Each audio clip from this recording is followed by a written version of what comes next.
Magandang umaga po ulit sa inyong lahat. Again, Father Jerome Ceciliano, the Rector of the National Shrine of Mary Queen of Peace. 4 na linggo na po tayo na nagkikita-kita. Pang-5 na ho ito. Ang dami palang linggo ngayong buwan ng Marso. But then again, here I am again, talking about Palm Sunday. Maraming beses na po kami na pumunta ng Holy Land at isa po sa mga binibisita kapag pumupunta po doon ay yung tinatawag na Palm Sunday Way. Nagmumula po yan doon sa taas o kaya tuktok ng Mount of Olives. Tapos sa gilid po niyan ay yung Paternoster Church, ano pa yung Church of the Ascension, may kapilya po doon, then bababa ng konti. Yun na po ang tinatawag na Palm Sunday Way. So descending po yan. Okay? Dadaan mo doon yung ilang simbahan, dadaan mo din yung sementeryo ng mga Hudyo. Pero yung point po doon, hindi pala ganun kadali yung dadaanan mo kasi descending nga, pababa. Kaya yung medyo matatanda, naku, medyo hirap sila na bumaba. Pero ito nga lang, yung Palm Sunday experience during the time of Jesus is an experience of joy.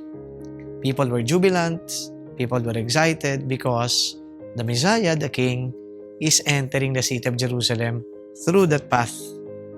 Sila ay naglatag ng kanilang mga balabal, winawagay-wagay nila, nagdala nila mga palm branches, hailing the King of the Jews. Ang saya-saya nila. But then of course, tinawag din po yung Sunday na to, Passion Sunday. Because in the Gospel, we are going to listen to the narrative of Christ's Passion. So kita natin yung pag-segue kagad, ng mood, jubilation, and then pag Palm Sunday, naku, ando doon na, somber na. Bakit? Kasi, hinahatulan na ng kung ano-ano si Kristo. Inatulan na si Kristo ng kamatayan. Inakusahan siya ng kung ano-ano.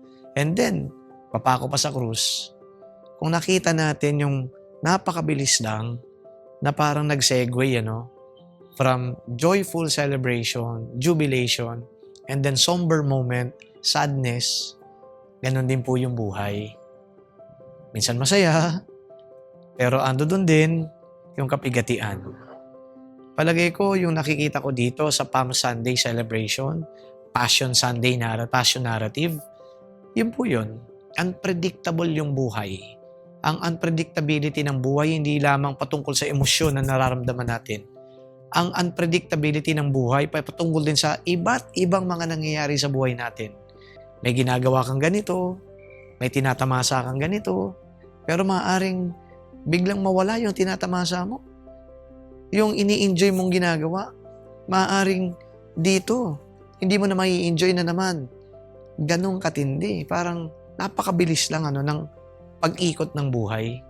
That's one thing that I realized when reflecting on this Palm Sunday narrative, on this Passion Sunday Gospel. So what does this tell me? The unpredictability of life challenges me to be adaptable. Ano man ang nangyayari, I adapt. Kung ano man ang nandiyan dyan, I get it. I embrace it. Hindi ko kinakailangan na laging yung gusto ko lang ang masusunod. We adapt so that we can enjoy more our life. And here, I guess, sa pag-a-adapt, mahalaga yung biyaya na galing sa Panginoong Jesucristo. Kita mo yung buhay niya Sabi natin kanina pinagbubunyi ng mga tao Tapos ngayon dinuduraan lang. Di ba? Iniinsulto pa. Ano nakita natin kay Jesus? The way He adapted to the circumstances of His life. Of course, katulad din natin, may agam-agam, merong pagdududa, parang ayaw natin mangyari yan, pero mahalaga nung sinabi din ni Jesus, kung ito talagang gusto mong mangyari, Panginoon, then, so be it. Adaptability, but also openness to the will of God. Mahalaga yan. Sana po ngayong Palm Sunday, mahihanda natin yung mga sarili natin for the commemoration of Holy Week. And may the Lord, in these spiritual exercises during the Holy Week celebration, truly inspire us to be strong in our faith, in our resolve to live our life fully in God. Amen.